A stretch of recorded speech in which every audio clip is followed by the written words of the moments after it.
opening the council meeting that was adjourned from Thursday. And I'll deal first of all with apologies for this meeting. So I've got an apology from Leanne, which is the reason that I'm in the chair. And I'm noting that James Goff and Phil Major, as you will see, are both joining us remotely today by Zoom. So I'm happy to move the apology from Leanne. Tim Scandrett will second. All those in favour say aye. Aye. Against, that's carried. So what I propose to do is to deal with items 17 and 19 first. So let's move to item 17, the Community Organisation Loan Scheme application. Andrew, I'm happy to move it. You're happy to move it? Yeah, excellent. And Pauline will second. Is there any commentary from staff on this? Are there any questions? So this has been moved and seconded. Is there any debate? All those in favour say aye. Aye. Against, that's carried. Thank you. So then item 19, the Infrastructure Acceleration Fund expression of interest. Have we got staff for this one? Do we need to find staff for this one? I can get David. Wait a minute. Yeah, excellent. Thank you.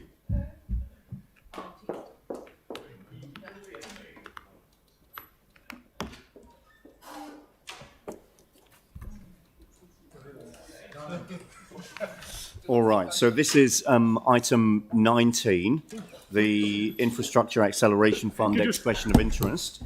They're in a hurry today. We'll take the report. We'll take the report as read. Are there any comments that staff wanted to make on the report? Do you want to say? So Sarah and Mike. Sarah moves. Mike seconds. I did have one question, which was just around the priority of the project. We're putting everything forward just as an expression of interest equally. It wouldn't be appropriate for us to prioritise any one over the other, or there's no way that we would or could do that anyway? No. Not really at the stage. All right, yeah, I mean, noting that it's just an expression of interest, yes. That's fine. That's all right, thank you. So this has been moved and seconded. Are there any further questions? Is there any debate? Aaron. Yeah, so just a question around if they're all fully funded, what is the, does this deliver the most housing for the money spent? Well, that's one of the criteria, value for money. These projects we put forward best fit the criteria that have been set. So there are other areas of the city that will provide housing, but they don't have the same infrastructure demands or requirements as what these areas have. So the answer is yes, based on the level of the infrastructure required. Right, so it's measurable because there's quite a lot of money involved, and if all of those things, so is that because I thought the intention of this fund was to be able to get as many houses built in a shorter period of time possible. So does this actually do that? This spend where there is a need for infrastructure, yes. Right. Okay. Cool. And will we measure that as we go through? Yeah. Well, was this just a one-off by the government that they'll never intend to do it again? So it doesn't really matter what they spend it on. Not speaking for the government, but obviously we will measure the outcomes that we get from any funds that we receive. Yes. Great. Cool. Thank you. Thank you. Any further questions, Jimmy? I reviewed paragraph 5.14, the infrastructure requirement regarding to submission of the expression of interest, but I didn't see any in relation to the southwest area. They didn't make any the submission or not. What's the rationale? Yep. So yes, there is nothing in the southwest, and so we looked across the whole city about which areas would best meet the criteria. The southwest is actually already delivering a lot of housing. There isn't any infrastructure constraints in the southwest. We're seeing housing come on stream pretty quickly. So really these are targeting areas where we see that infrastructure is a constraint to housing, and by providing infrastructure, that will accelerate housing. We can't put forward areas that are already providing housing. That doesn't meet the criteria. But how about those the right in the park, parking, the routing or traffic management, etc., whether already considered or not regarding to those infrastructure in the southwest area. If it's where infrastructure constraints are preventing housing being built. We have the areas we've identified are core infrastructure, which is at the moment constraining housing being built. Yes, there is other infrastructure that we will need in other parts of the city, but if it's not constraining housing, then it doesn't fit the criteria of this fund. Okay, thank you. All right, thank you. Any further questions? Yanni. So this is item 19? Yeah. Yep. Are you able to require any decent urban design or tree protection? This fund is purely for transport and three waters infrastructure. That's all that the fund will, all the criteria the fund will pay for. So that's outside the scope of this. Yeah. I mean, remembering that all this is putting forward expressions of interest at this stage as well. Yeah. All right, so this has been moved and seconded. Is there any discussion? All those in favour say aye. Against? That's carried. Thank you. Thank you. Okay, so now moving back to the items on the agenda that we need to pick up that were left the other day. So the Part A's from the community boards. Item 9, the Banks Peninsula speed limit review. Sarah's in here. Are there any comments from staff on this as we start? We'll take the report as read, and obviously this went through the community board. All good? Any questions? Mike? Just making sure, first of all, that the recommendation from the community board is what staff's recommendation was to the community board. So there hasn't been any changes by the community board to the recommendation. No, not that I'm aware of. There was one typo that was picked up amongst the resolutions that was corrected at the time. Yeah, my understanding is that the community board adopted the staff recommendation that was put to the community board meeting, so there was agreement. Okay, and also, and this is probably to you, Andrew, I see that the community board wants to write to Waka Kotahi about the speed limit in Littleton for Norwich. Yes. I just thought it might be a good idea for us to do that too from council to support them. Yep, absolutely. Do we need a resolution to do that, or maybe you can give an update on where we're at with? So this is Norwich Quay in Littleton, which is part of the Waka Kotahi State Highway network. Essentially, the stretch of road that goes from the tunnel to the port gate, and the community board's desire was to open a conversation with Waka Kotahi about a 40-kilometre speed limit on that stretch of road as well, so that the whole of Littleton ended up in 40 kilometres, including the state highway. Is there any update on that? Yes, well, staff have continued to discuss that with Waka Kotahi, and they are just about to go into a consultation phase on that part of the project for them, for State Highway 74. They are reviewing State Highway 75 at the moment as well. And if that consultation is successful, they're envisaging the implementation of that to be in February or March next year.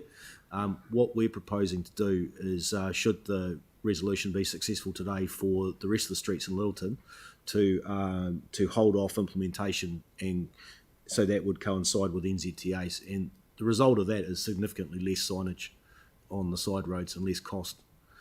Those side roads are already quite cluttered and busy. That was the position that the community board also was comfortable with when it was discussed in the community board meeting. So Waka Kotahi are going to consult on a 40-kilometre speed limit for Norwich Quay. Yes. What's their timeline on that? They will need to be going out to consultation shortly if their implementation timeframe is February, March. So I would suggest that's fairly imminent. I understand they've done the planning work, but it's unfortunately something which is outside our control in terms of their timeline. Okay, so can you just explain to the meeting the rationale behind the suggestion that we would hold off on implementation of the 40-kilometre speed limit for the rest of Littleton until such time as the state highway speed limit was in place? The ideal way to signpost an area-wide speed limit for Littleton is actually straight at the end of the tunnel or the start of the tunnel. Otherwise, what happens is we'd have a 50 kilometre hour speed limit with numerous side streets coming off it with a different speed limit, and staff, a local authority is required to signpost where there is a change in speed limit. But whereas if the whole area is 40, it significantly minimises the amount of signage which is required. So for instance, we would be needing to look at signage at Canterbury Street, Dublin, Oxford, and some of the other side roads, and also the road round further to Littleton West. Whereas NZTA could, in practice, signpost directly out the tunnel, as they are doing now with the temporary review, and that would render the need to signpost those other roads gone. And then we would achieve the intention, which is the whole of Littleton, regardless of which entry point you come in, you would pass through one set of signs that were a 40 kilometre speed limit sign, and the whole of Littleton, regardless of whether it's state highway or our local roads, would be a 40 kilometre speed limit. That's correct. There's no intention at this stage to look at 40 kilometre an hour repeater signs, but that's something we can look at if the speeds are found to be higher than desirable. Yeah. But yes, that is the intent. And the alternative would be to implement this after the decision's made today, and put up those 40 kilometre speed limit signs at the bottom of Oxford Street, Canterbury Street, Dublin Street, and going round to Littleton West, and then presumably take those away again once Norwich Quay went to 40. Yes, that's correct. What would be the cost involved in doing that? Andrew, if I could just step in. It's one of the key issues you've asked of us as officers is to do things, getting the basics right and doing things effectively and efficiently. Yep. So the recommendation that staff are making, and by the sounds of it has been discussed with the community board, Correct. is that we do it once and we do it right. So just want to understand, because I'm not sure you're going to come with those figures in your head, are you, in terms of putting 3 or 4 signs up? No, and that's fair enough. You know, it's going to confuse the public. I think it'd be better if we actually just did what is proposed. All right, let's move to other questions. Sarah.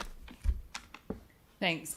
Just following on from both that and Mike's thing about us writing, if we just use the wording from number 1 in part B, the board writing, and said that council write, and add to it and requesting that it's done quickly so that we can enable the full implementation sooner rather than later, or something along those lines. Yeah. The letter done That this would be week. All right, so if we can get a resolution that says they're not, that. they're not known for their pace at doing anything. So if we can hurry, that'd be replicate if we just scroll back up again, if we replicate resolution B1, part B1, into a council resolution, so that council write to Waka Kotahi, requesting that it consider lowering the Norwich Quay speed limit to 40 kilometres an hour to align with local roads in Littleton, and implement this as soon as possible.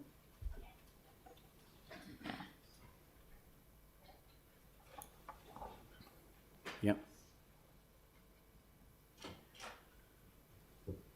That's great.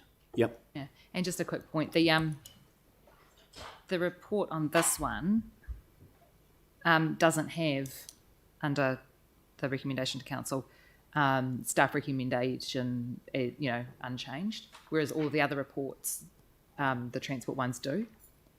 So, yeah, it's just that was the checking, I think. From memory, the only change was that Typo. correction change. So there was a change, but it wasn't driven by the community board. It was just an error that was corrected. All right, any further questions? Yanni. Thanks. I was interested in the fact that it was pretty overwhelming for the Littleton townships and surrounds of people that did not support. But then when I look at the number of submissions from the Littleton area, there's 32, and so there's about 90 that comment on Littleton. Are you able to give us some indication of the submissions that came from Littleton, what their view was of Littleton, and why there was so much against Littleton, and whether there were particular streets in terms of that opposition. Aspects of Littleton which generated opposition. So some people, and there's quite a few who I think were fundamentally opposed to any speed limit changes. There were others who questioned how they'd be enforced, and incidentally, we saw quite significant police enforcement over the last few months in Littleton around that same time. And the other one was that there was a feeling that this would do nothing to address boy racer issues or antisocial road user issues, when I guess the primary reason for doing the speed limit changes is not to address those sort of activities. Also, I think given that it went both to local residents and wider community, given that wider community does interact with Littleton, that's why there's also a split in responses. So then certainly not only just from people in Littleton commenting on Littleton, people had the opportunity to comment on all the areas within the review. Just to understand, is out of the 33 people that supported the changes in Littleton and the 32, out of the 32 submissions that came from Littleton, how many of those were supportive of the speed limit changes and how many were against?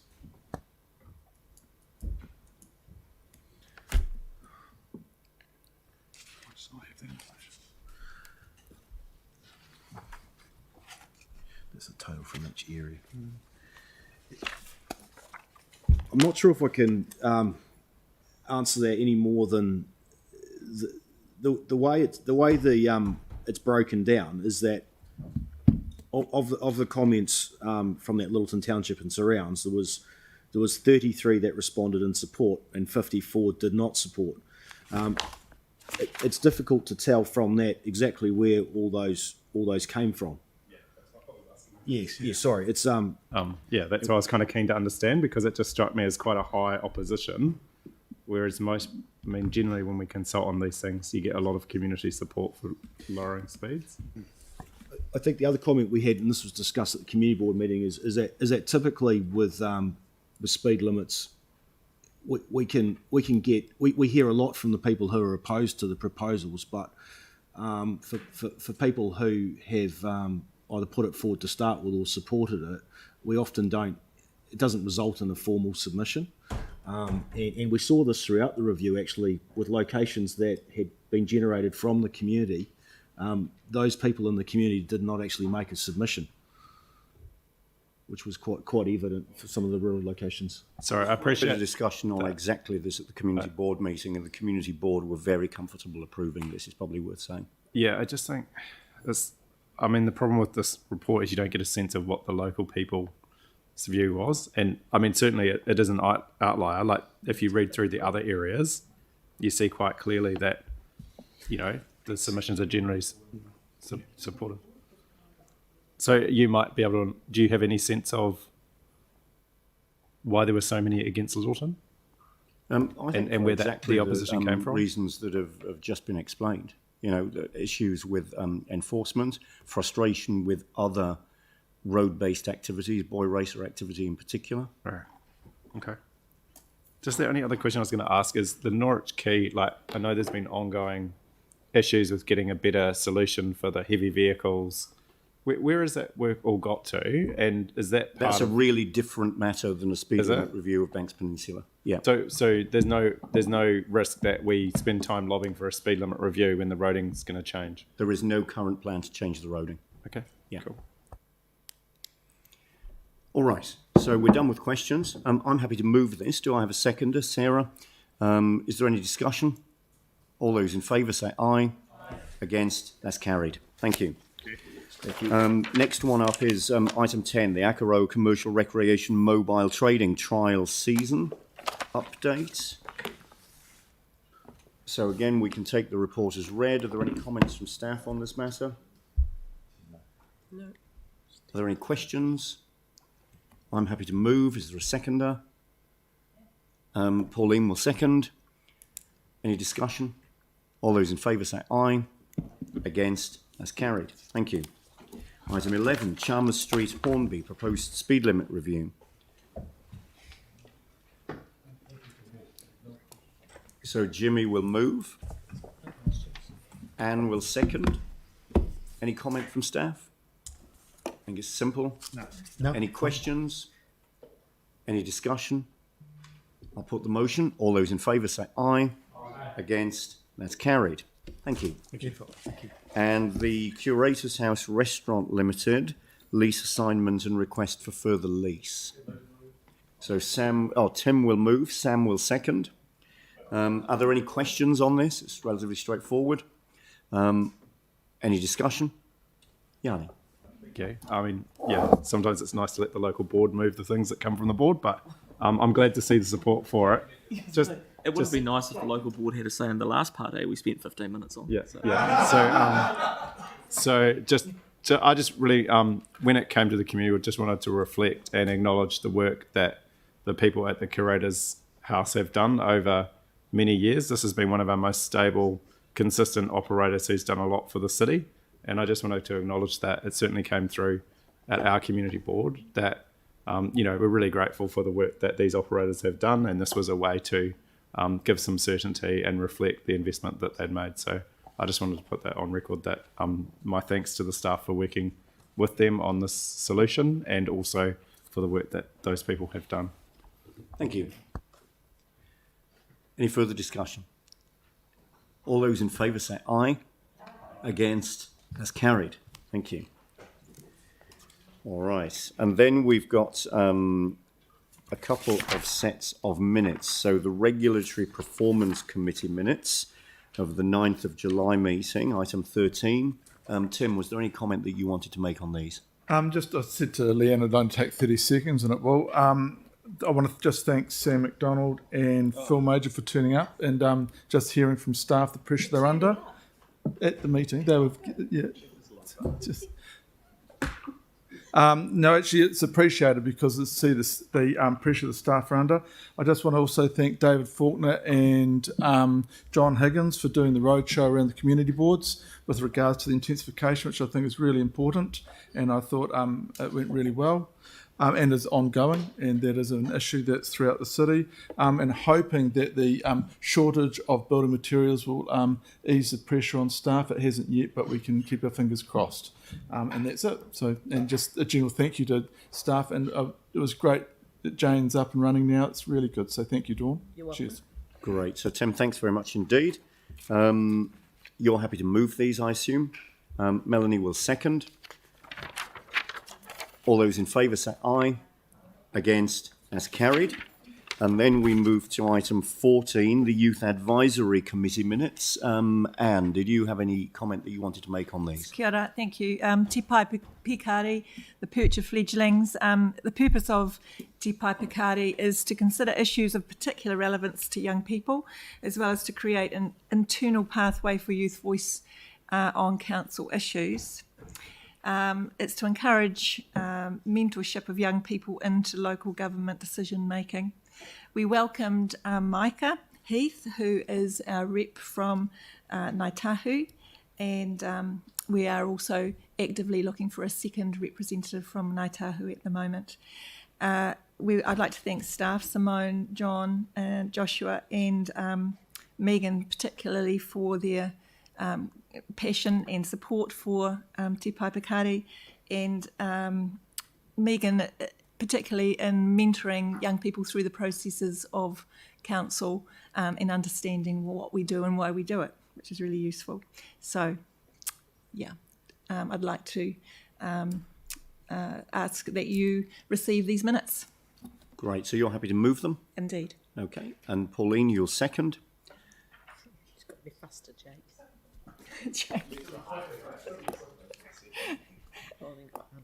All those in favour say aye. Aye. Against? That's carried. Thank you. Okay, so now let's move to item 16, the hearings panel report to council on the draft Christchurch Central City parking policy.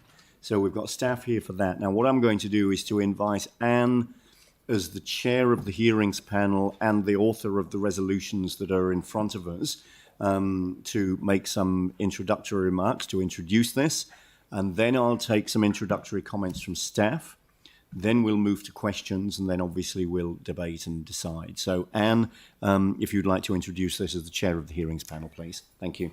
Tēnā koutou katoa. Firstly, I'd like to acknowledge and commend our staff for the work that they've put into developing the Christchurch Central City Parking Policy, and my thanks also to my fellow panel members, Councillor Aaron Kewen, Councillor Mike Davidson and Councillor Yanni Johansson for their time and consideration of submissions.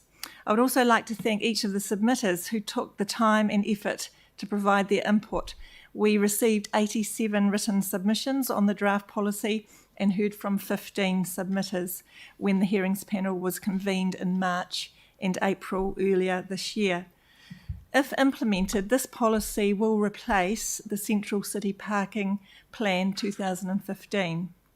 The 2015 parking plan was focused on earthquake recovery and short-term parking availability within the Central City while rebuild progressed. As Central City development has progressed, a new policy direction is desirable to balance competing interests for on-street space in the Central City and ensure the parking policy aligns with this council's priorities and community outcomes. This is actually a complex policy area where there are competing interests for the use of the same space for different users, by different users. To provide sufficient flexibility to address these issues, I think it is important to appreciate this policy provides a framework that will enable staff to make operational decisions and, if necessary, further guidance from us. Submissions received by the hearings panel reflected the competing interests for use of on-street spaces between residents, commuters, visitors, guests, utility and service providers, and mobility users. Submissions often advocated for outcomes that supported a submitter's interests and facilitated use of parking spaces for their needs. Some matters raised by submitters that are worth noting and that could direct future actions by council were: there is an increasing demand for on-street and off-street parking spaces by residents who live in the Central City but have no off-street parking provided by the developer of the apartment complex. 2, monitoring and enforcement of parking infringements by council officers is important to ensure people comply with parking restrictions. 3, to reduce friction between the competing interests of users, it was suggested variable timing for signs for on-street parking should be explored, i.e. time restricted during business hours and unrestricted overnight. It is important for council, this is 4, it is important for council to increase the supply of EV charging infrastructure as the uptake of EVs increases. The hearings panel was provided with evidence showing the unsafe practices that can occur when insufficient infrastructure is provided. We saw pictures of an extension cord running from an apartment across the berm and into an EV parked on the roadside. 5, a minimum of 1 mobility parking space per apartment complex and/or block should be implemented. Our residents need clear and accessible information about where mobility parking spaces are and how to access them. 6, more cycle and scooter parking infrastructure will support uptake of these active transport modes. And 7, there was support for council to consider reintroducing a shuttle within the 4 avenues to facilitate people movement and reduce reliance on private motor vehicles. After hearing submissions, the hearings panel asked staff a number of questions. Some of those questions were deemed operational or questions that were outside the scope of the policy. I have recorded these matters in paragraph 6.3 of the report, and the responses staff provided to those questions are included in attachment A of my report. As the hearings panel was unable to reach a majority decision, and after taking staff advice to confirm it is appropriate to do so, I have included a chairperson's recommendation in the report for your consideration. My chairperson's recommendation reflects that no concerns within the scope of the policy were raised by the hearings panel. You will also see that paragraph 2 of my recommendation requests staff undertake further work to understand the role of off-street parking spaces play in the central city. This recommendation was proposed by my fellow panellist, Councillor Davidson, and will mean policy 11 can be removed and be replaced with a direction from this council but for staff to undertake a review the role of off-street parking in the central city. I think this is particularly important to further inform our understanding of how off-street parking is used in the central city. I am pleased to endorse the hearings panel report on the central city parking policy.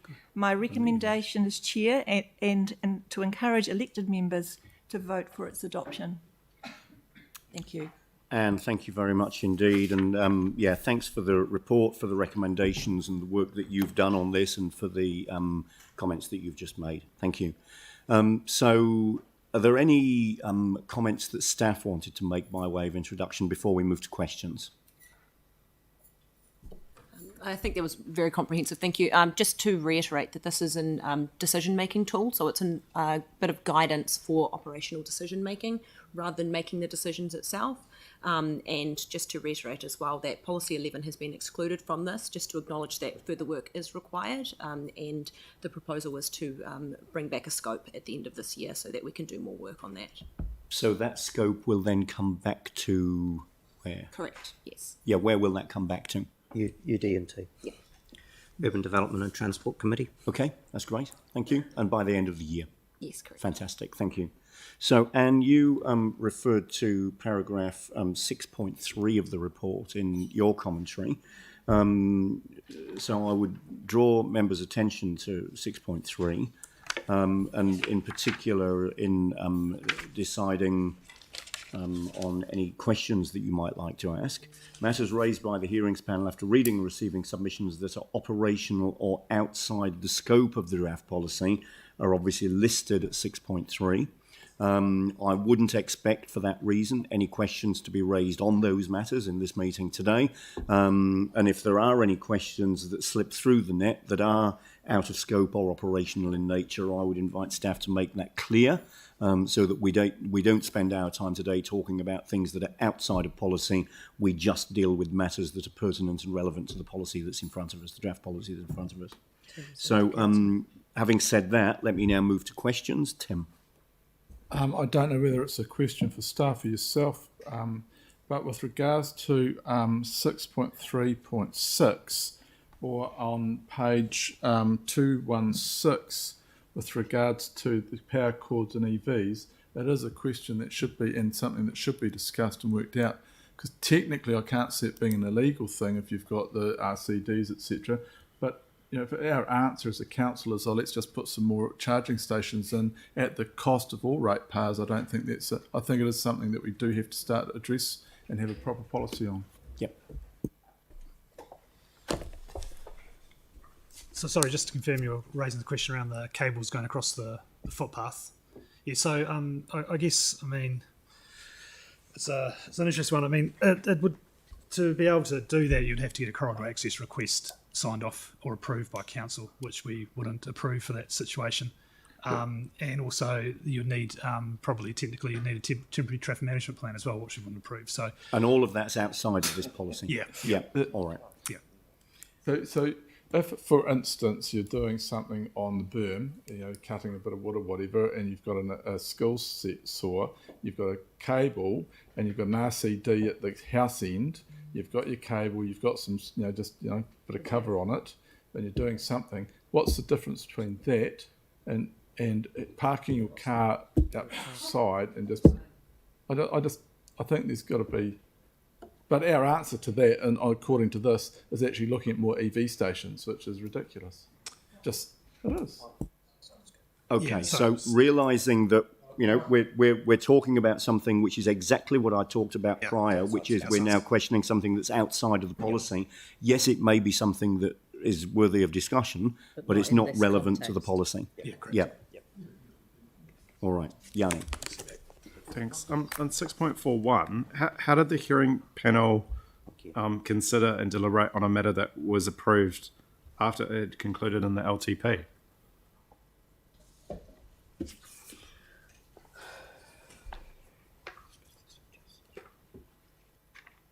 Like 6.41 talks about the contestable EV charging fund and the 4.3 million put in the LTP, but we made that decision after the hearing panel had already finished its work. So that's a fact, isn't it? That council created a contestable.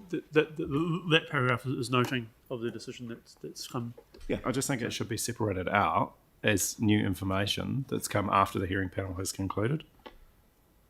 I don't recall the hearing panel considering the 200,000 EV charging fund. No. So let's acknowledge that the first part of that paragraph is about the discussion the hearings panel had, and the second part of that paragraph is a fact about something that happened after that discussion had taken place.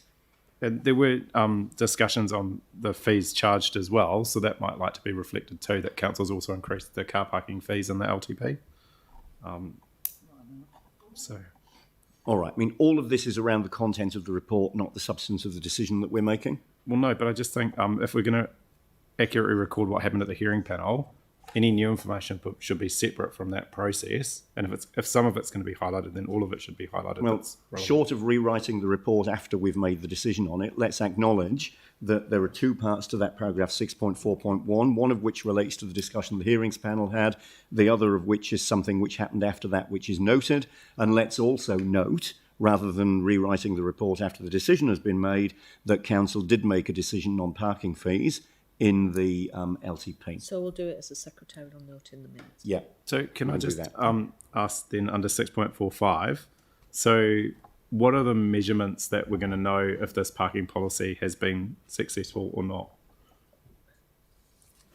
Like, what are we going to monitor the parking policy against? So just going back, so this is an operational tool to use for decision making. So part of the process will be around the gathering of information, which is one of the goals, is to actually increase the information that we have so that we can therefore use it. Part of that part there will just be actually the operational implementation of that, and that will be sitting with the operational team. So that's not part of this policy. Right. So if we adopt it, how do we know what we're adopting is successful? So it will be around the use of it. So this in itself is just an enabler. The way that we then subsequently use it will then obviously be the stuff that we will measure, and so that will come subsequent to this. So if you take the example on the technology, where we've got a support and adopt advances in parking management technology, we talk about reducing operating costs, enhancing data collection and monitoring, and making it more customer friendly. People raise those matters in the submissions, and we've been told that that's out of scope, but we're going to adopt this policy, and then how are we going to know that, you know, the technology that we're using is reduces operating costs and is easy to use? That'll come through in the operational reports you receive from our transport team, so they'll be able to link that back to decisions that they've made under this policy. So reporting to the relevant committee will be linked back to this policy where appropriate, so that we can see the effect the policy is having. And how it's been so those decisions will be based on this framework. And is policy 10, is that for council's operating costs? So the cost could be higher to the public and the community, but if it's lower for us, like a private company doing it rather than us, then that would be a success. Sorry, let me find it.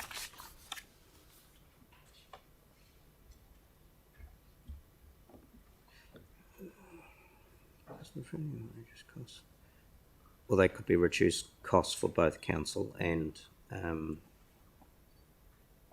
public. Right. Thank you. And I just the only other thing I was going to check. So Obviously there was quite a few submissions that were concerned with the behaviour of private car parking operators. As I understand it from the advice that we've had, even though we've got no ability to control how those private operators work, the panel's still recommending that council operate a small number of off-street car parking facilities, and that we don't look to build any additional off-street car parking. Correct. So, in terms of if council wanted to if we wanted to provide parking for the hospital or... Well, parking is being provided for the hospital. That's being consented at the moment, my understanding. It hasn't been decided who's going to operate it, has it? It's not. Okay, it's not again, that's a council. specific around a particular parking building being provided. It's outside of the scope of this policy. Right, all I was trying to understand is if we had an opportunity, like we've still got the Court Theatre, and I don't know how much is happening there. I don't know how much of that is public.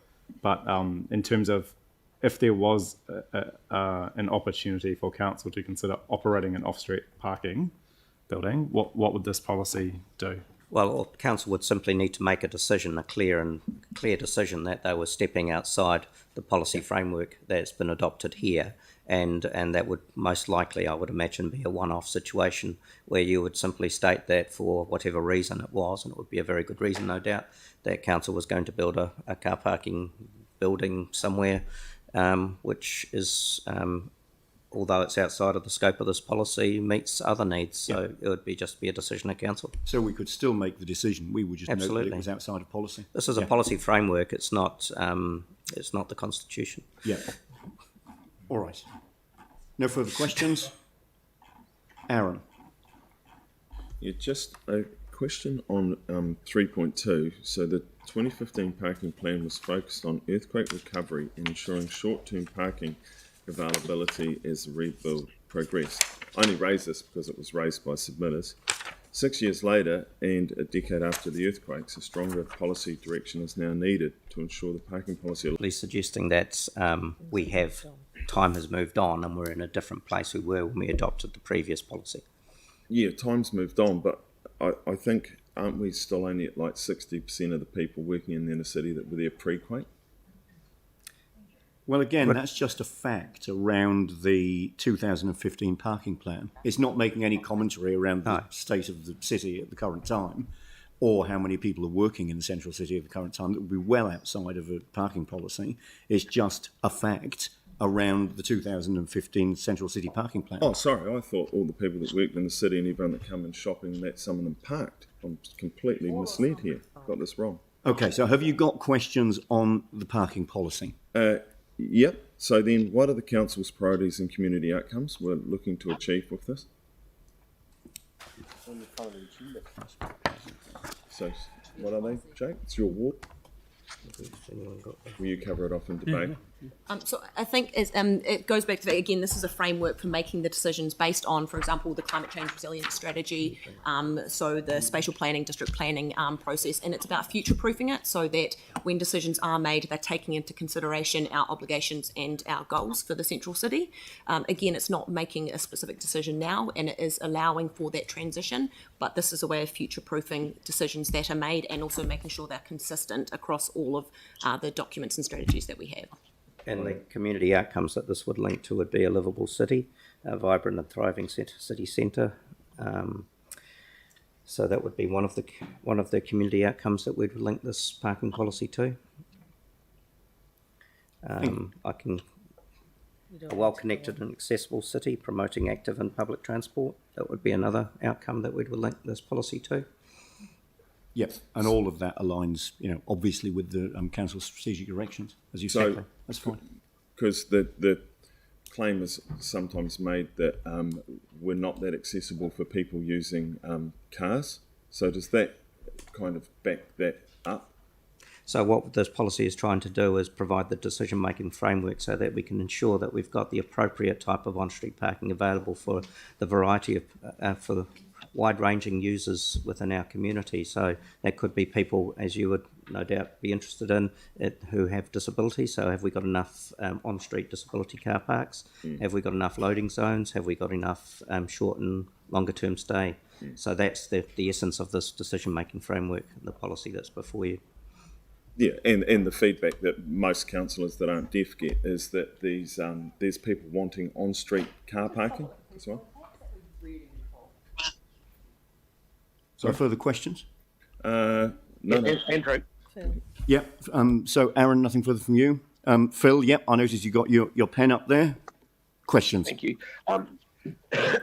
Guys, how many council-owned car parking buildings do we actually run in the city? I know there's a lot that belong to other people.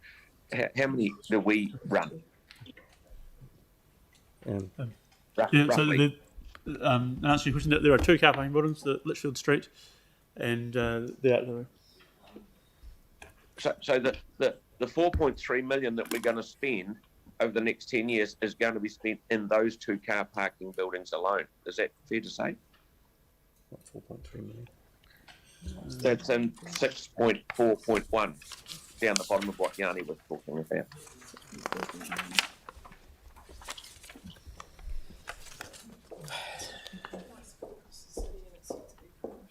Oh, that 4.3. Is it the 4.3 about the EV charges? Installing EV charging facilities. So that's the work that's got to be prioritised across the city. And we've talked about it at the last council meeting. So that's the team are doing some work this year to prioritise EV charges across the city, not just in council buildings, but at council facilities as well. So it might be metro, there's all sorts. I can understand that. Yeah, I understand that, but it sort of says in council-operated car parking buildings, but that's not quite right, is it fair to say? So the 4.3 million that's referred to in the last couple of lines, 6.4.1. Yeah, it should say car park facilities. So that's car park facilities, it's not just buildings. Yeah, to be absolutely clear. Yeah. All right, thank you. It just seemed like a lot to spend in one place. Yeah, Thank you. Thank you. All right, so we're done with questions? Okay, so Anne, you'd like to move this? Seconded by Mike. Is there any discussion? Yanni. Thank you. I appreciate the work that staff have done on this, but I really think it's incumbent on us when we adopt policies that we actually set clear objectives. And if we looked at the Wellington City Council parking policy, what we can see is that they've put some really clear measures. So primary measures including the ratio of residents parking permits to spaces, decrease, number of mobility parks increase, mobility parks designed to meet council guidelines increase, number of car share spaces increase, number of EV charging spaces increase. There's some clear measures around what can be done. And the other one that I found really interesting reading the Wellington parking policy is that one of their key things is to maintain or increase retail spend. And so part of their objectives is to recognise that in a city, we do want to support businesses, and that's a really important part of the changes that we make around parking. So in my view, the parking policy that we're adopting, it just lacks clear measurables, and I think that's a real concern. So I'm not going to be supporting it. I would much rather see a clear framework by which we could measure these policies when we adopt them so we know whether they're successful or not. I do want to raise concern around the technology, because what we heard from some submitters was that they are really concerned at how some of the private car parking operators operate.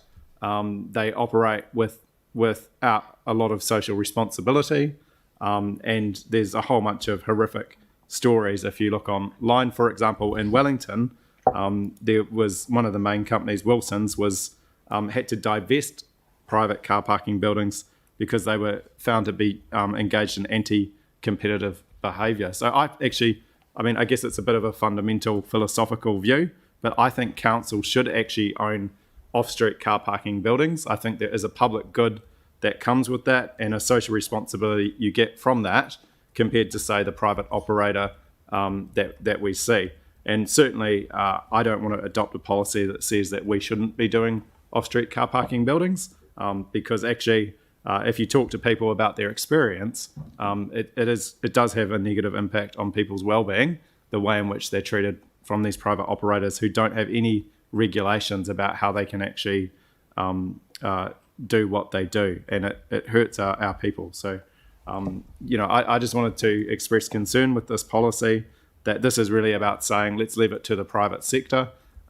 This is a real concern And I think what's really important is that we put measures and mechanisms in place to make sure that we're monitoring against a clear set of objectives which balance the need to deal with the parking issues in our city, but also recognise the importance of small and local business activity as being really important. And I'm concerned that this policy doesn't even mention that as a key objective. Thank you. Any further comment? Tim. Yeah, thank you, Lyle. Thank you very much for the work. It's a good start and we go forward and it's excellent. So thank you very much for your replies to Councillors' questions. I think that we're very lucky that we have private operators. So I think when we looked at the shingle car parks, all up, I think there was 98 car parks which weren't ours. We'd be bankrupt if we were running private and had that many car parks. So I think we should be sticking to our knitting. All right, so Sarah. Thanks, and thanks to Anne for coming up with the Chair's recommendations there, because I know that it was not an easy panel. And I just want to say that our transport staff have the most amazing sets of data. Not all of it always comes in front of us, but the bi-monthly transport report that comes to us and other things that we've seen as evidence over time shows that there are really, really clear sets of data on a wide range of things when it comes to parking availability and use and occupancy and all of those kind of things, the use of our loading bays, a whole range of things. And I think that this parking policy weighs up a range of things, and what it doesn't do is say that we need to be a business. It says that we need to be a council that provides some car parking to enable things in key areas, but also that we need to weigh up the various uses, so mobility parks, loading bays for businesses, taxi ranks, all of those kind of things, as well as spaces for other modes. At some point, we will need to look, as Tim said, as to whether we end up using some on-street space for electric vehicle charging. They do in places like Melbourne. That's not a place we're at yet. It will come eventually, but we're not there yet. But I'd like to ask people to approve this today, knowing that the policy settings in here help both businesses in town get parking turnover, get loading bays and things done, but also start to address the policy settings that are needed to encourage some mode shift and help with climate change. Thanks. So, Aaron. Yeah, there's a number of different submissions. There was some of the property owners in the inner city questioned why we were doing this again so soon. Something that's been overwhelming feedback from the public in various phases since the earthquakes has been people don't like how much we've changed some aspects of the inner city. They find it inconvenient to use. And so, that's, if we're to listen to those ratepayers and citizens of our city, often they tell us the opposite of what we're doing. And I think we should be listening to them more often. Does this achieve what a lot of those people want? I don't think it does. And I think it tries to achieve other goals that only some people want, not necessarily everyone. And it's about getting a balance for a city. So I agree with most of the points that Yanni raised. I think they were pretty good points. And certainly there are members of our public that think the council should own some of the public car parking buildings. So I agree with that. But one of the things about parking buildings is there's people in Christchurch that have phobias about parking buildings and choose not to use them. And when they come to the city and they can't find parking near where they want to go, they choose not to come back again. So that is a behaviour. We can say it doesn't exist and live in an alternate reality, but the reality is, and the numbers stack up, that town is not as busy as it once was. And there's aspects of this inner city that are fantastic, and it should be very, very busy. And when you visit other cities around this country, you see what an inner city that's thriving can look like. And I look forward to hearing what the councillor for the ward that this affects has to say. Anne. Yeah. Just to conclude, that to remind people that this policy provides a framework that allows flexibility for the issues those issues that Yanni and Aaron have raised to be addressed through operational decisions that will be made by staff after guidance from us as council. Thank you. Mike. Just quickly, and I do want to acknowledge Anne for chairing the hearings panel. It was an interesting hearings panel to be on. A very good, diverse set of views and opinions, which was actually quite good and healthy, I think, for democracy. And I acknowledge the recommendations that you've put forward. I think they're excellent. I think we just need to remember that, this is a framework. It will set the direction of what we want to do when we're sort of making the decisions around car parking spaces. But, the main focus is the on-street car parks, not the off-street ones. And as a city within the central area, we have nearly 6,000 on-street car parks, and actually only 1,200 of them are metered. So, we have a substantial amount of on-street free car parks. But what we need to make sure is actually we utilise those car parks to what the best use for them are, and that may be mobility, that may be short-term turnover car parks for businesses, it could be loading zones, etc., etc. So this is what this framework does. It clearly states that in the framework. Some of the comments that are made that, we're trying to turn people off from coming to the cities. It's not true. You can come into the city any means you like. There's access points all over the place. It's easy. There's plenty of car parking when you look at both what the council provides, which is only about 20%, and the private sector, which manage 80% of the car parking. So it's a shame when we constantly hear from some of our colleagues negative points, when actually there's a lot of positive things happening within our CBD. The people I talk to as well, actually, that come in, actually love what's happened in our CBD. They enjoy walking around the promenade, and a lot of them come in by car. And actually, because they know where the car parking spaces are, they have no problem. So instead of, telling people you can't get into the city, why don't we actually be a little bit more happy about the city and actually tell people that it's actually easy to get in here and there's plenty of car parks, because Christchurch is becoming a great city, and this will actually help make sure that we can get the right type of turnover of cars, the right type of car parking, whether it's outside business, outside residential. So I see no reason why anybody would actually say no to this policy. All right, so I'll put the motion. All those in favour say aye. Against? So that's Aaron and Yanni against. And James Goff also against. And Phil Major also against. All right, so if we can just note that, and that's carried. Thank you. Okay, item 18, Christchurch Northern Corridor Downstream Effects Bus Lane Trial, request for time extension.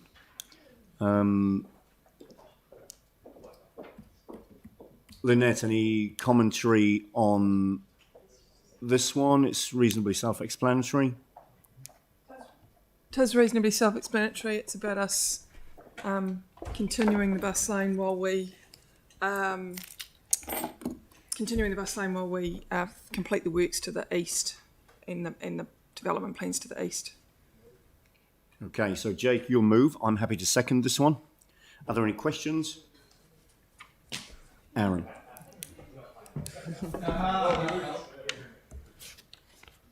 Aaron. Yeah, the results from the trial, because it was a bus lane trial, when do we see the results? I thought we'd see them before we did the extension or spent money on litigation.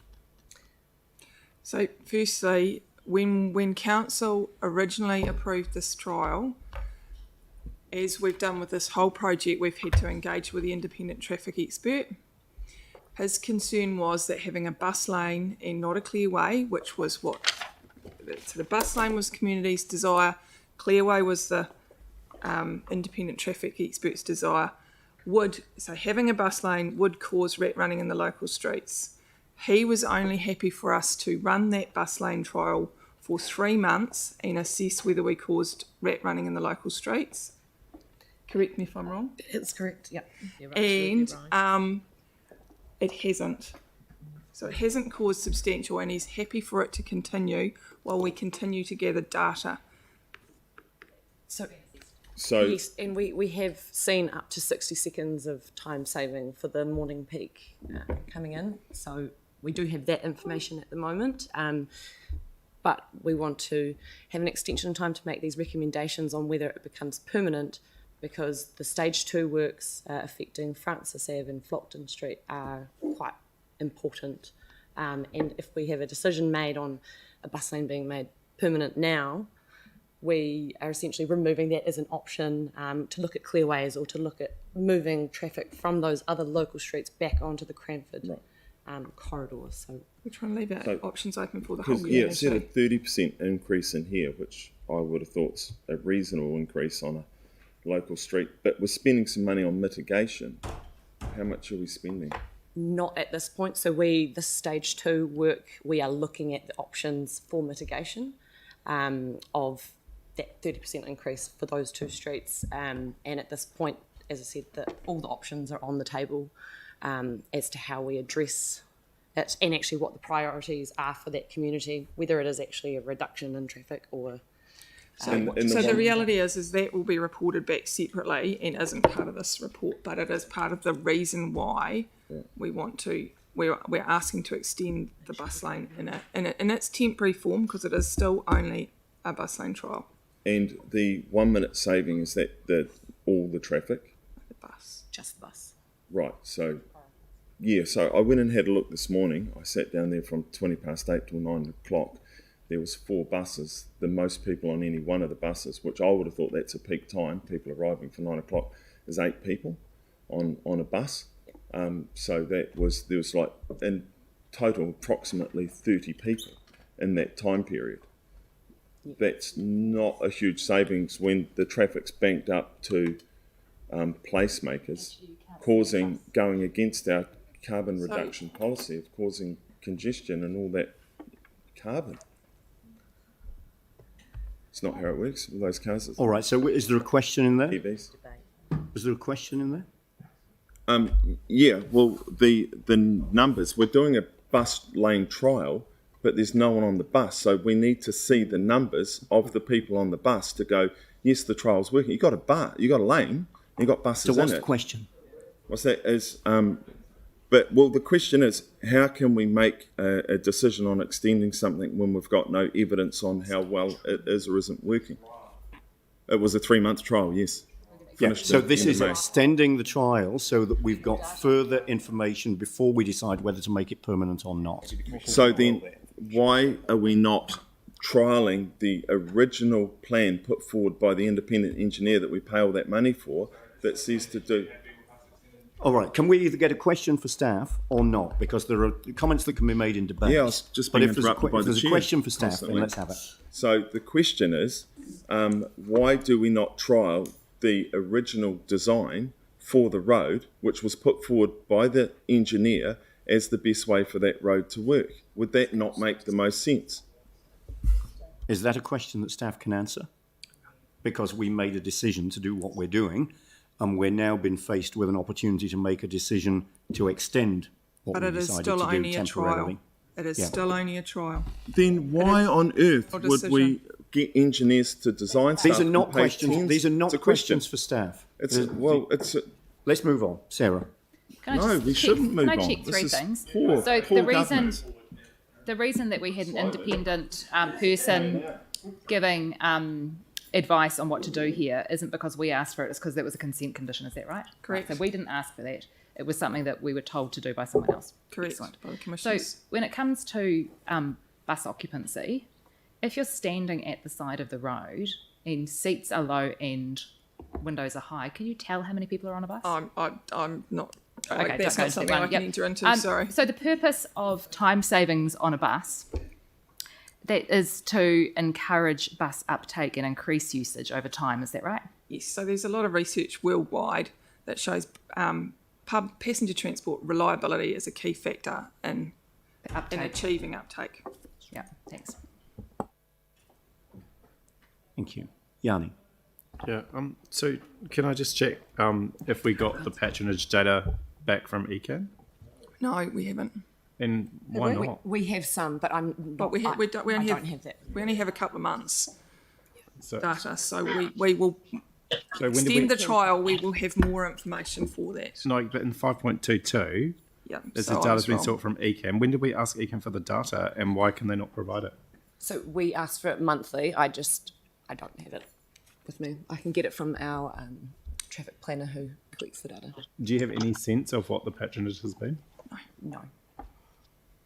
I mean, So that's But- information that you would expect to provide when we get to a point of a Of decision making to it make a- this permanent. Making a final decision for a permanent solution. Yeah, Yes. so we'll have an option, we'll have a decision at some point to make this permanent or not make it permanent. sorry, the trial was that's until... information Sorry, we'll can need I at just be that clear? time. The trial was until 28th of May. It's now, what is it now? August? We've asked ECAN for information, and we can't get patronage data on something as simple as a bus going down a street. I mean, that does seem a bit... Sorry, I find that hard to understand. I mean, the report is good. It's got lots of details about other things, but that one seems to be like a glaring gap in terms of what we need to know. So But part are of people putting- actually catching the bus because of this? Part of putting PT in passenger service facilities is to improve patronage. The research that we talked about before talks about the reliability of the system. The facilities that we are putting on the road improve the reliability of the bus getting from A to B. We would hope to see a growth in patronage over that time. This has been in place for about 4 or 5 months. It's not very long, really. But No, you I would mean, expect I get all that. But you like, would We're not going to- expect to have those pretty patronage fundamental figures We'll have as when much we're as we faced with a can. decision as to whether we make this permanent or whether we don't. And we would Or whether we expect to have extend some it. ideas at that point of how we would expect growth to occur over that time. Yeah. So Uh, let's over the accept future, that into we've the got in future. front of us a recommendation today which does not have that patronage data sitting behind it. But when we come to make a decision about whether or not we make this permanent, we will have that. okay. And can I just check on the in 5.21? So the traffic monitoring that we're doing in terms of the 30% increase, like, is that done on a sort of weekly basis, a daily basis, a monthly basis? It's hourly. So Hourly, for right. 12 monitoring locations, and it's presented monthly to the community board to have a look through. Right. We do have hourly data on. And it's done by street, so you know which streets are getting that increase? We have 12 certain spots that were 12 sites. Yeah, 12 sites that were nominated by the independent traffic expert as part of the bus lane Right. trial requirements. So is the 30% overall rather than like, or is it on specific streets? Specific streets. It's 30% on a street. Yeah. And we've gone through that multiple occasions. Yeah, in and the there's- multiple reports that we've had on the CNC. And just from the report, is it correct in understanding that there's two roads that aren't Correct. getting the 30% reduction? It's not a reduction. We're looking at a Sorry, 30%, increase. more than 30% increase in traffic volume. And is that Francis and Thames Street? Or Francis and Flockton. Francis and Flockton. Okay. Cool. Thank you. So Phil and then Sam. Phil. Yeah, morning. I know the independent guy said that we should perhaps try Clearway, and I feel that we're doing the bus thing, and we've had the 3 months plus. If we do it until February next year, will we then try for 3 or 4 months the Clearway option so that we've got data on how better or worse that is? Because we can have all the consultants in the world tell us that the Clearway is good or bad, but unless we try it, we won't know. We won't be able to compare it. So we've had a very clear message from the community and from the community board that that is not an option that they want us to consider. So we came back to you and we said, that's part of the decision process that's already been through. So if there was I think it's unlikely. So if there was a desire to do that, the time to raise it would be when we're faced with a decision paper on whether to make this permanent or not. And if not, then is there something else that we would do? That would be the opportunity for the scenario that's been described. Yeah, thank you. All right. Sam and then Mike and then Sarah. Sam. Yeah, thank you, Andrew. So if that's the case, what was the point of a trial? Sorry, what do you mean? So if the case is we've had a clear view from the community that we won't trial a clearway, if we get to the end of this next trial, assuming it goes through, we're not going to be in a position to make a decision on if we have a bus lane or a Part of clearway. the issue at that time was the independent expert and the local community completely disagreed. We worked with the independent expert to say, well, how about we give it a go and have a trial of the bus lane, and see if, because he was utterly convinced that it would cause rat running on local streets. It would not provide enough traffic flow to get the traffic through, and the point of the designation is that we cannot cause rat running on local streets. So he was convinced it would, and it hasn't panned out as he thought it would. So hence he's comfortable with the extension of the bus lane trial, which also allows us to trial to get some really good data if we extend it on bus time reliability, improving patronage, fingers crossed, and all those other factors. When we come back to that report, an option in that report will be to put in a clearway, because that is still an option. But what I'm trying to say is that the community have given a very clear view all through this, at the indirect disagreement with the independent expert, that they do not want more cars going down this corridor. They want the council to support more people and less vehicles. So that either an HOV lane or a bus lane. And at the time that we did this, we didn't have the facilities to put an HOV in. Right. So, and then just back to that patronage number. So we do have that we've got that. Someone's got that in the building. We do.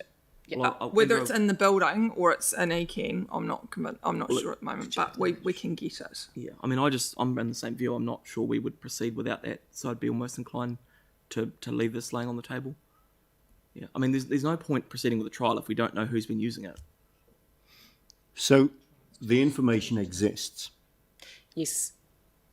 That's my understanding. Well, why don't we have the information? It just seems. Well, if somebody wants, it is about improving the opportunity for more people to travel in less vehicles. But I guess where I'm getting to is it would be really useful to see that now, so that if we do proceed with another trial, we've had a few months of a brand new bus service. Yep. There wasn't a bus, so this is also a brand new bus service, park and ride bus service from Kaiapoi.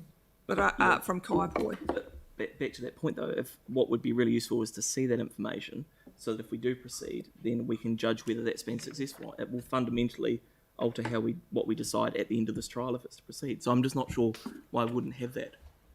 all right. So Sorry. I mean, there is a question as to if that information. So, given that that information exists, what's the reason it wasn't able to be incorporated in this report? I'm not sure. Well, the point of a bus lane is about improving reliability of the bus. Yeah. A brand new bus service has low patronage. It's sort of pointless information. So are you saying that we it didn't would be believe early? it was important information? The time saving is So the even- most important. So even if that information existed, would your advice be that it was early days in the trial and it would be better to look at that with a longer trial before say do making it a decision longer. about what to do permanently? Yeah, that's Okay. That would be my advice, to send that through, because I think it will be low patronage numbers. It's a brand new bus service. Yeah. All right. Thank you, Mike. Actually, most of the questions have already been answered by Lynette when she was just talking. But I guess just Sorry, Mike. to confirm a couple of things. When it does come back to us after the conclusion of the trials, and obviously having this extended time frame actually allows to get some time to get some really good data and actually time for the bus service and people to realise actually how good it is. Because even when you look at the travel time savings along the part of Cranford Street, actually if you look at the whole journey from Wollaston, I think the bus is averaging 17 minutes from Tram Road into the CBD, which is absolutely outstanding. So if people want to travel in from Wollaston or from Rangiora, bus is actually a really good way to do it. But my question is, when it comes back, obviously, it'll come back with not just a recommendation from a community board, and it'll also come back with a recommendation from the independent engineer. Yep. And councillors will be at that time have the ability to make whatever decision they want based on all the information that they've been provided from the community board. And a refresh of the information that the community have given us on multiple occasions. Yeah. So the fact that this is a trial, and we've heard loud and clear from the community and community board that they do not want Clearway, it will be a decision of council at the end of the day, and they can either listen to the community or make their own decision. Yes. Thank you. Thank you. Sarah and then Pauline. Thanks so much. If we were to keep trialling this for a bit and then switch to trial a Clearway, because you'd lose the travel time savings, would we be likely to lose PT customers? I can't answer that one. Okay. No, not really.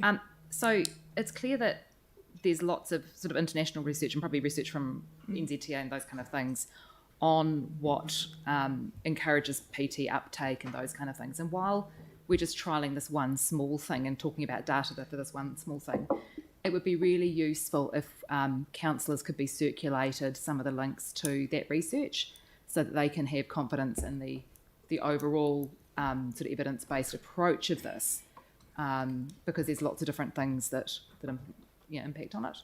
So I suggest through the chair, we've talked previously at committees about a briefing later in September about the broader PT picture. We tie that into that, and we make sure all that information is provided. Links to some of that, because there's plenty of research around on it, both internationally and there is Kotahi on that stuff. There is. So it'd be good to make sure that we're using that evidence base and councillors are aware of it. Thanks. Yeah, then it's up to councillors whether they actually open it or not. Pauline. All right. So are there any further questions? So now let's move into debate, and it sounds as though there is going to be some. Pauline. Yeah, look, I'm a little bit frustrated with this because I'd like to point out to councillors or remind councillors that the local community board, with staff and with the community, have sweated, laboured, cried, laughed over this for months and months and months. Not so much laughing, I know, but it has been the most challenging thing, and I think you remember the community coming in here with model cars and all sorts of things when we were proving the downstream effects way back. This is a motorway that's funneling into a community, and the community is doing their best to move forward with the times to protect the community, but also to address climate change issues. So this is although it's a metropolitan effect, it's very much a local matter. And the community board has been very, very closely working with staff. Staff have done an incredible job. They've had public meetings with the community coming out, answered a millions, squillions of questions fired through it to you guys repeatedly. And so please don't think that this is not a work in progress. This is a constant piece of work that's coming to our board regularly, and we're really trying to get the best results for everybody. So I think it would be really nice going forward if there was perhaps a little community board chair kind of memo to go with this sort of thing, just to advise us of the work that is going on behind the scenes when these things come to the council, because we can be forgiven for getting a helicopter view on this and forgetting that actually there's so much work going into this constantly. So I really ask you to support this today and not go against what the local community board and staff and the members of the community who are directly affected by this are putting into this. Thank you. Thank you. Yanni. Look, I'm really happy to support this trial being extended. I think it makes sense for a whole bunch of reasons. The fact that we've, gone through the COVID-19, we're in the middle of a pandemic, that we've got a lot of disruption happening. We've still got outstanding projects to try and reduce the increased traffic through some streets in this area.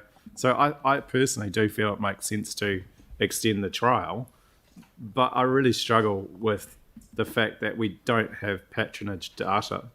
And, the irony is that every time we talk about bus lanes and weighing up the investment, we struggle to get basic information. So I'm happy to get all the international research in the world, but if we can't even measure or know how many people are riding a bus down a bus lane that we've put in, then I don't think that international research is going to make any difference to our understanding about the level of our investment and the benefits of that investment.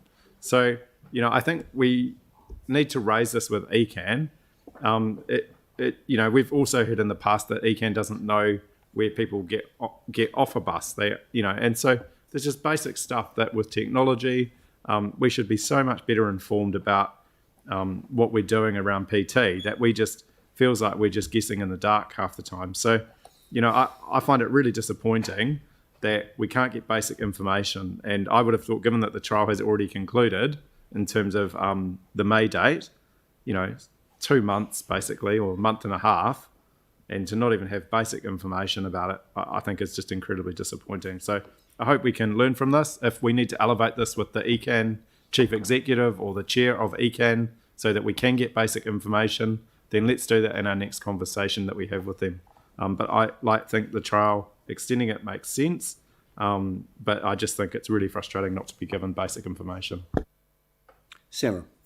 Thanks. I'd like to remind councillors that in the past, what's been asked for by way of data from the organisation when it comes to bus lanes and bus trials and all of those kind of things is whether the modelling worked and whether the travel time savings have worked. And that is the key thing that people have asked for in the past. We've got that data today, 60 seconds at this point, which is fantastic. It's really good for a really short section of road. And so I think that having that is fantastic to support our decision making today to extend this trial. The data on usage is available. It's just not actually in this report today. And it's also not the be-all and end-all, because it's one of those things that there are no silver bullets when it comes to public transport. It's incremental changes over time that build up. And with a new bus route and new layout, things will increase over time. I'm really keen to listen to the community and to the community board on this one. It's clear that it's improving bus reliability without the negative impacts of the rat running that might have been expected. And I know that some councillors will always find an excuse to vote against any climate action, and they are ideologically wedded to cars and unable to look beyond their steering wheels. And that's okay, because that's a representative kind of point of view. Just following on from Aaron's bashing earlier. So that's the way that goes. And I'm hoping that the majority of councillors today will see that incremental public transport increases over time do our city a benefit. And while I would love a much greater step change, I think that this is where this trial's at. It's just a trial. And I encourage people to vote in favour. Sam. Yeah, thank you. I mean, I always find it disappointing when these debates become personal, because actually if the issues people are talking about are so important, then actually we should debate the facts. That's all we've wanted to do, is debate the facts, which have the data which proves whether this is working or not so far. Well, no, we haven't, Sarah, and that's the whole point. Okay, let's continue with the debate. Sorry, I better not just contradict myself. The reality is we're not asking for a lot. All we want to see is what's been working so far as part of this. I mean, probably my real concern with it was if 3 months wasn't long enough, why did we approve a 3-month trial at the beginning? The real challenge is going to be when we get to the end of this, if it goes through today, arguing the contrary, which is in fact that something else may work because we haven't been able to trial it. So I'm sort of frustrated that potentially we've got to a point where this is going to go through regardless. And if that's the case, then why are we sort of putting the trial name on it? So, yeah, I'm not convinced that's the thing. But look, I would just urge, I guess, in future, if we want to debate serious issues, that potentially we don't sort of attack each other, but instead debate the facts. Yeah. So I support this for a number of reasons. I think it makes perfect sense. I would certainly far rather make a permanent decision on whether we do this on a permanent basis or whether we don't, with robust information in front of us. The bus time reliability is what this is all about, and it's encouraging that we've got some figures on that. 60 seconds is significant. And I mean, if anybody doubts that bus lanes work, I'd invite anybody to do exactly what I did yesterday, which is take the bus from Hospital Corner to the Riccarton Bus Lounge. Took me about 10 minutes yesterday afternoon. and I was going along the bus lane and there were cars stationary and I was at the Riccarton bus lounge long before some of the vehicles that I passed would have been anywhere close to there. I had my half-hour meeting and then I took the bus 10 minutes back. And it probably took me less time to get there and back by bus than it would have done if I'd driven. So these PT lanes do work, there's no question about it. And we've got the data in front of us to show that this one's working. It's improved journey times by 60 seconds. I'll be interested in what's reported back when we come to make a more permanent decision on this. And that decision is whether we continue this permanently or whether we don't, and we'll have a paper in front of us that supports that or doesn't at the time. And then picking up Phil's point, there may well be other things that we can look at if we decided not to continue it. But I'm going to have significant regard to what the community board have told us previously, what the community have told us previously. I acknowledge the comments that Pauline has made, who has got a far closer relationship with this particular community and is closer to this piece of work than I am. I give significant weight to that. And I also give significant weight to, as a council, we have decided, when we decided our strategic directions, we support mode shift, we support getting people out of cars onto public transport, and this is one small step in that direction.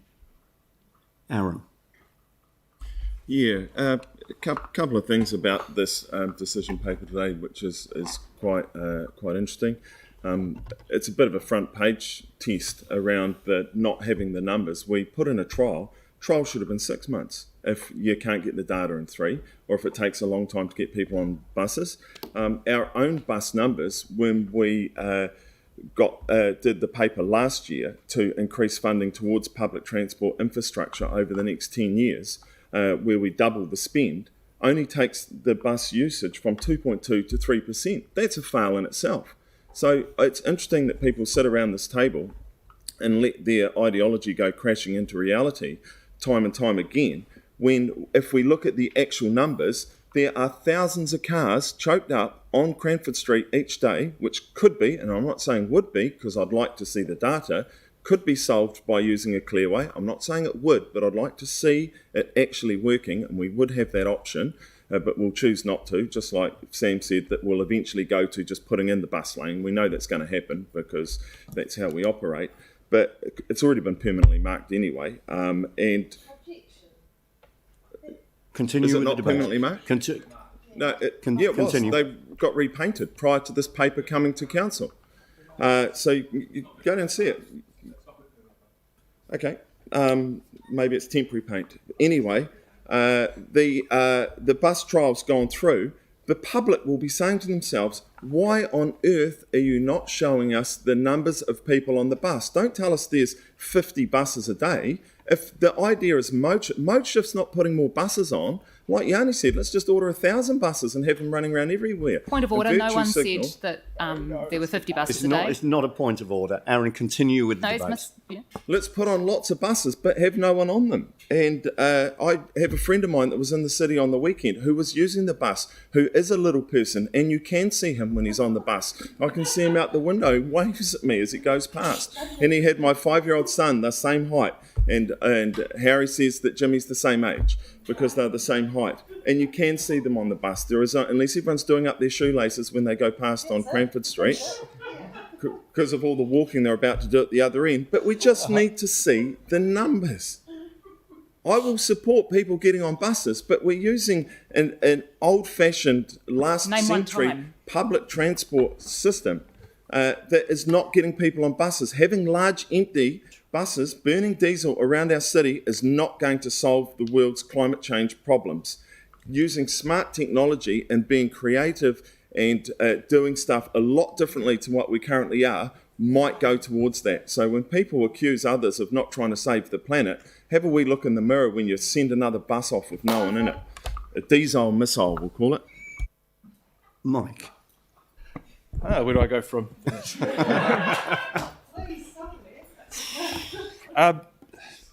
It's actually sometimes really disappointing to listen to some of the debates around this council chambers, especially from certain people that just don't comprehend fact sometimes. Look, this trial was done on the basis of the fact that there was concern that actually of the rat running. Okay, it wasn't about patronage, it was about the rat running. And so therefore we had a timeline of the trial to make sure actually the concerns from the independent engineer wouldn't come about. What was very clear through this trial was that did not happen. The rat running has not increased to a point that would have to do something. So actually that proved that part successful. So what we need to do now is actually extend the trial to gather more data, including patronage, because you can't expect to put a new service on and expect in the first couple of months that suddenly you've got all these people on the buses, because it doesn't work that way. But what we do with time and messaging and other areas to actually encourage people like the park and ride and actually letting people know that actually the patronage will increase. To have the numbers right now at this point of the trial would actually be counterproductive to what we're trying to achieve, which is actually giving people good modal choice. We know actually when you look at the travel time savings across the whole of this journey, it's actually really, really efficient and be a great form of transport for people that work in our CBD. And therefore, if we can encourage that, we'll actually get more people in buses, less people in their cars, which will actually increase productivity because of the removal of congestion and actually reduce our emissions. Why anyone would want to suddenly try and sabotage that by trying to get patronage numbers when we've only just started a trial is just trying to actually go against PT initiatives that will provide better outcomes for our city. Tried to get the patronage numbers. Is there any further debate? I'll put the motion. All those in favour say aye. Aye. Against? No. Can we get a division on that, please? And for the sake of those on the Zoom, and can I ask you to use your microphones? Yeah. Thank you. We should do it as. Right. Councillor Galloway. Yes. Councillor Johansson. Yes. Councillor Turner. Yes. Councillor McClellan. Aye. Councillor Major. No. Councillor Goff. No.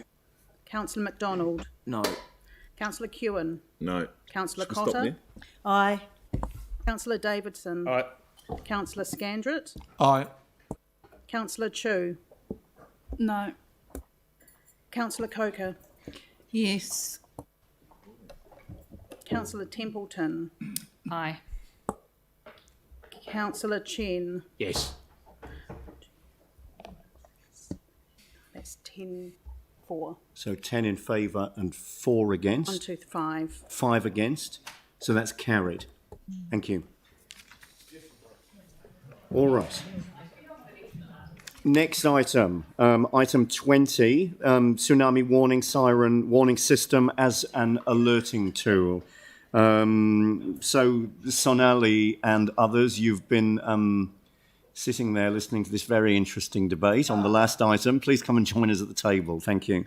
Are there any comments that staff would like to make on this report before we move to questions?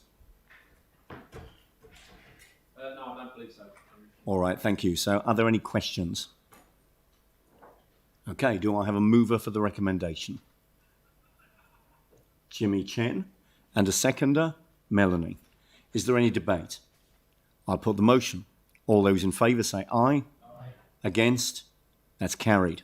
Thank you. And then we'll come to item 21, the Mayor's Monthly Report. So just noting that there is no actual Mayor's Report. That'll be presented jointly at the next council meeting. But there is this recommendation with the 4 appointments to be made. So these are alternates to the zone committees and obviously confirmation of the appointment of the museum board. Do I have a mover for that? Mike Davidson, seconder Pauline Cotter. All those in favour say aye. Against? That's carried. Thank you. And I'd now invite Melanie Coker to close the meeting. Kua mutu a mātou mahi mō tane wā mana kitea mai mā katoa a mā toa hoa. Oh, I'm just stuffing this up completely. O mātou whānau, ai o ki te aorangi. Our work is finished for the moment. Blessing upon us all, our friends, our families. Peace to the universe. Kia ora. Thank you. Thank you very much indeed. Thank you. So we've got briefings that